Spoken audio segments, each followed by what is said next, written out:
Hello everyone, मैं S के सिंह। आज मैं बात करने वाला हूँ नीट पीजी 2021 में सेंट्रल लेवल काउंसलिंग कैसे होगी। जो एमसीसी काउंसलिंग कंडक्ट कराएगी, इसमें round 1, round 2, mop up round और स्टे वैकेंसी राउंड के लिए क्या क्या करना होगा, कैसे इसका प्रोसेस है, क्या होगा रजिस्ट्रेशन भी, क्या होगा सिक्योरिटी अमाउंट, और साथ में स्टेट के बारे में बताऊंगा। स्टेट के सभी स्टेट के वेबसाइट के बारे में बताऊंगा कि डिफरेंट स्टेट के जो क्या क्या वेबसाइट है, किस वेबसाइट पर जाके आपको काउंसलिंग करना होगा।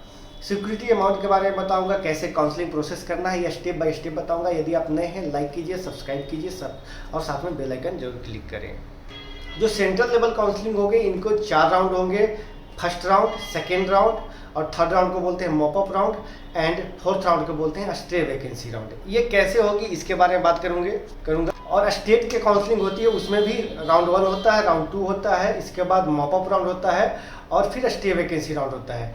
इसमें वैसे स्टूडेंट जो डिफरेंट स्टेट से बिलोंग करते हैं, उनके ऑफिशियल वेबसाइट जो होगा अपने डोमिसाइल स्टेट का, उसके बारे में बताऊंगा कौन कौन से वेबसाइट पे आप जाके आपको रजिस्ट्रेशन करना होगा।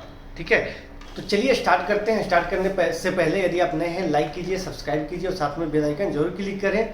और यदि आपको चाहिए एडमिशन से रिलेटेड किसी भी तरीके के इन्फॉर्मेशन, तो आप कॉल कर सकते हैं, या एडमिशन चाहिए इसके लिए कॉल कर सकते हैं। दिए हुए स्क्रीन पे नंबर आपको जो दिख रहा है उस पर आप कॉल कर सकते हैं।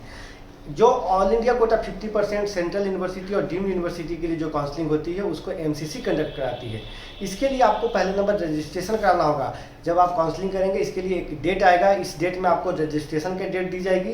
रजिस्ट्रेशन कराने के लिए यानी कि एप्लीकेशन फॉर्म फिल करने के लिए आपको रोल नंबर डालना होगा, डेट ऑफ बर्थ डालना होगा, नेम डालना होगा। इसके बाद सबमिट करने के बाद नेक्स्ट होगा, उसमें आपको क्या करना है, रजिस्ट्रेशन फ़ी जमा करना है। रजिस्ट्रेशन फ़ी जमा करने के बाद आपको जो ऑप्शन आएगा सिक्योरिटी अमाउंट पे करने के लिए, अगर आप डीम्ड के लिए कर रहे हैं तो 2 लाख रुपीज़ का करना होगा, और अगर गवर्नमेंट के लिए कर रहे हैं, अगर जनरल कैंडिडेट हैं तो जनरल स्टूडेंट को जो सिक्योरिटी अमाउंट पे करना है 25,000 जनरल स्टूडेंट को। रजिस्ट्रेशन फ़ी 1,000 रुपीज़ जनरल स्टूडेंट को।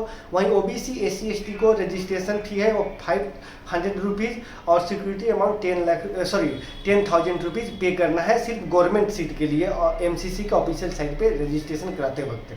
और अगर डीम्ड के लिए बात किया जाए तो डीम्ड यूनिवर्सिटी के लिए या गवर्नमेंट के लिए जो पार्टिसिपेट करेंगे, तो डीम्ड के लिए आपको 2 लाख रुपीज़ का सिक्योरिटी अमाउंट, जो कि रिफंडेबल है, जितने भी सिक्योरिटी अमाउंट है वो रिफंडेबल है।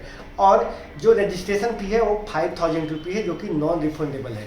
यदि आप गवर्नमेंट और डीम्ड को साथ में रजिस्ट्रेशन कराते हैं तो 5,000 रुपीज़ रजिस्ट्रेशन फी और 2 लाख रुपीज़ का आपको सिक्योरिटी अमाउंट पे करना होगा, तो ही आप पार्टिसिपेट करेंगे। इसके बाद आपको क्या करना पड़ेगा, आपको चॉइस फिलिंग का ऑप्शन आएगा। फर्स्ट प्रोसेस था। इसके बाद आपको चॉइस फिलिंग का ऑप्शन आएगा। जो कॉलेज आपको पसंद है, जो ब्रांच आपको पसंद है, उसके अकॉर्डिंग आप चॉइस प्रेफरेंस को डालेंगे। चॉइस फिलिंग करने के बाद आपको जो ऑप्शन आएगा वो चॉइस लॉकिंग के आता है। तो चॉइस लॉक करना है चॉइस फिलिंग के बाद, कि मैंने जो चॉइस फिलिंग किया वो सही है। इसके बाद चॉइस लॉक कर देना है। अगर चॉइस लॉक नहीं करते हैं तो ऑटो लॉक हो जाता है। ऑटो लॉक आपको ऑटोमेटिक लॉक हो जाएगा अगर चॉइस फिलिंग करने के बाद अगर चॉइस लॉक करना भूल गए तो।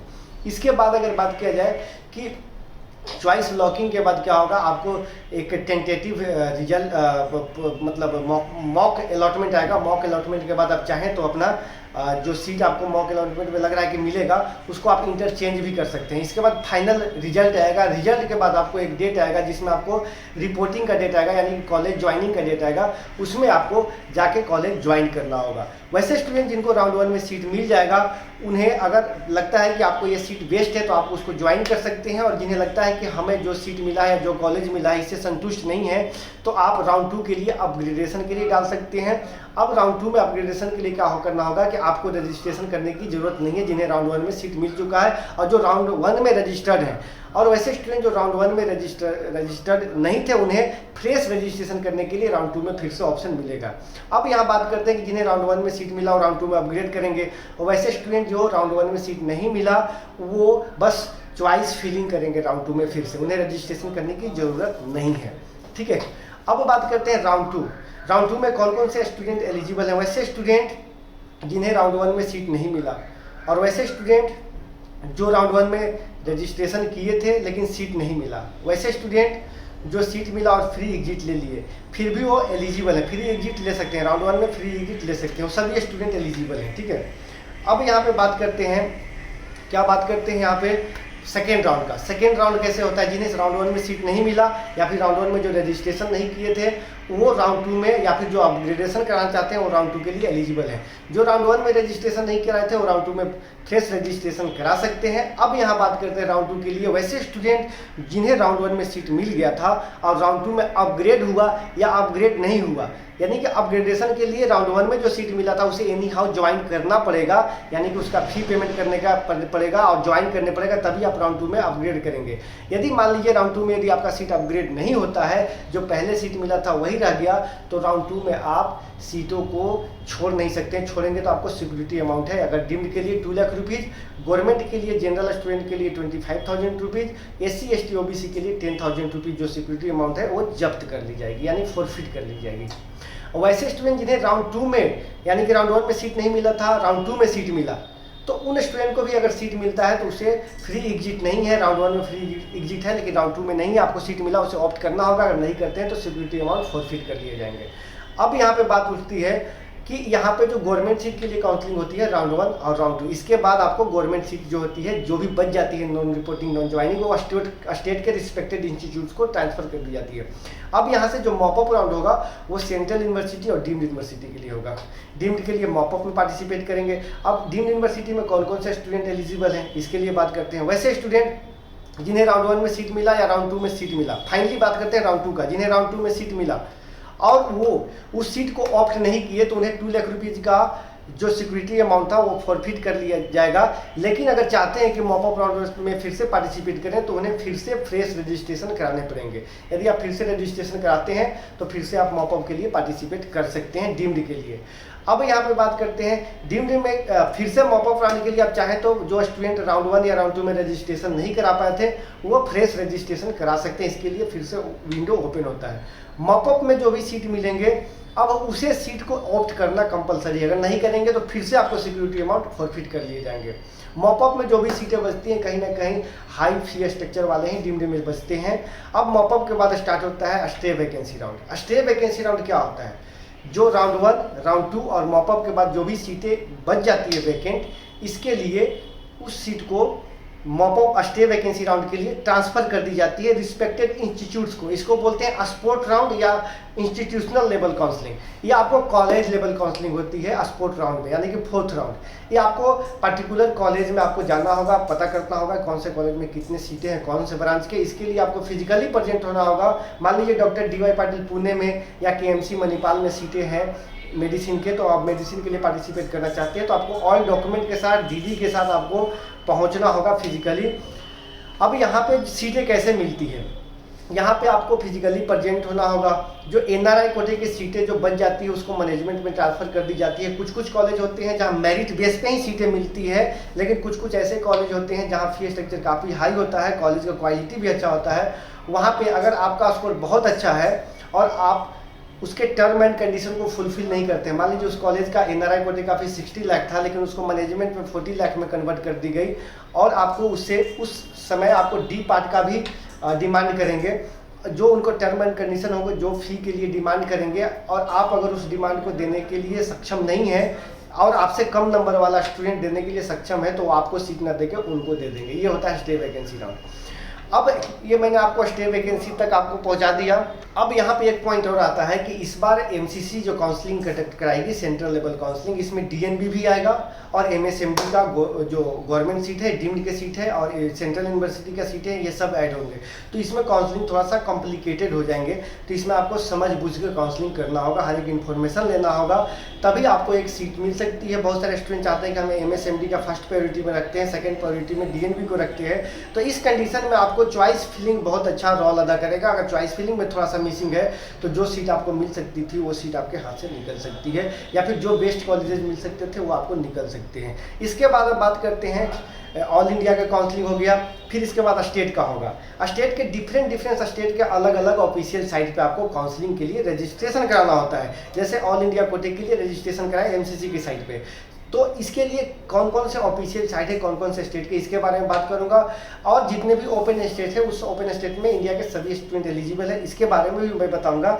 अब यहाँ पे एक पॉइंट आता है कि यदि आपको ऑल इंडिया कोटे से सीट मिल चुका है राउंड 1 में और स्टेट में भी राउंड 1 में मिल गया है तो आप क्या करेंगे। इस समय आपको क्या करना होगा, या फिर स्टेट या फिर central university, sorry central counselling. इन दोनों में से आपको लगता है कि अगर हम अपग्रेडेशन करेंगे तो शायद बेस्ट कॉलेज मिलेगा, तो अपग्रेड करेंगे, दोनों में से एक ही ऑप्ट करना होगा, क्योंकि ये फाइनल डिसीजन है। अगर आपको सेकेंड राउंड में सीट मिल गया तो अगर आप छोड़ते हैं तो उसमें आपको जो सिक्योरिटी अमाउंट है फॉरफिट कर ले जाएंगे। ऐसे स्टेट में भी लागू होता है। तो चलिए स्टार्ट करते हैं स्टेट का। स्टेट में जैसे मान लीजिए ओपन स्टेट की अगर बात किया जाए तो पहले हम बिहार से स्टार्ट करते हैं।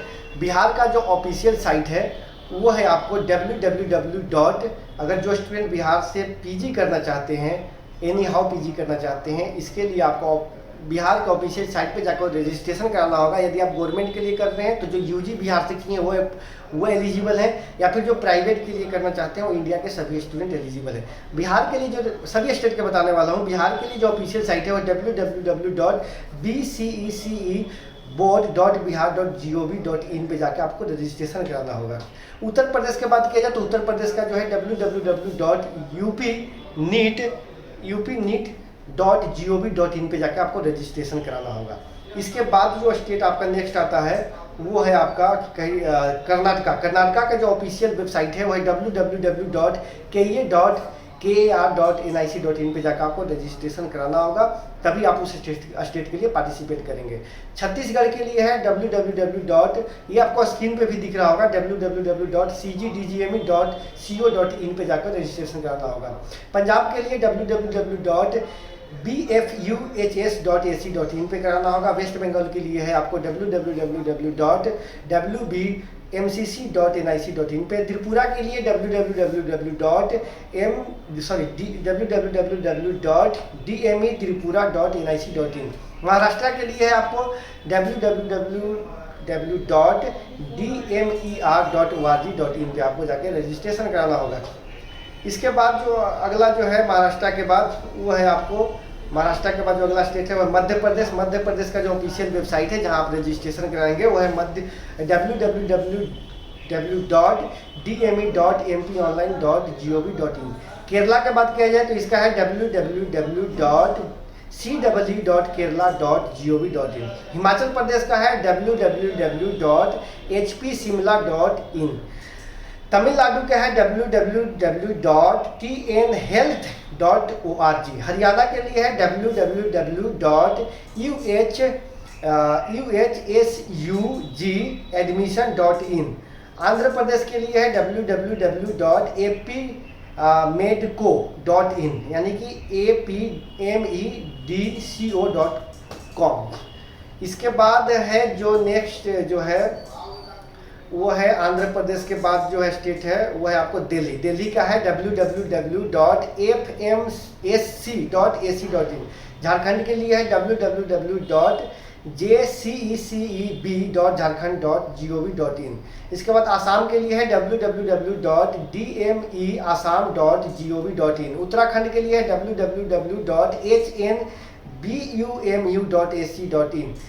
19 नंबर पे उड़ीसा, इसका है आपको www.ojee.nic.in। राजस्थान के लिए है www.rajugmeDICAL.org, यानी कि www.rjugmedical.org पे करना होगा। इसका वेबसाइट चेंज होते रहता है, तो इसके लिए मैं आपको जो भी काउंसलिंग स्टार्ट होगा उससे मैं बता दूंगा। तेलंगाना के लिए www.knruhs.in।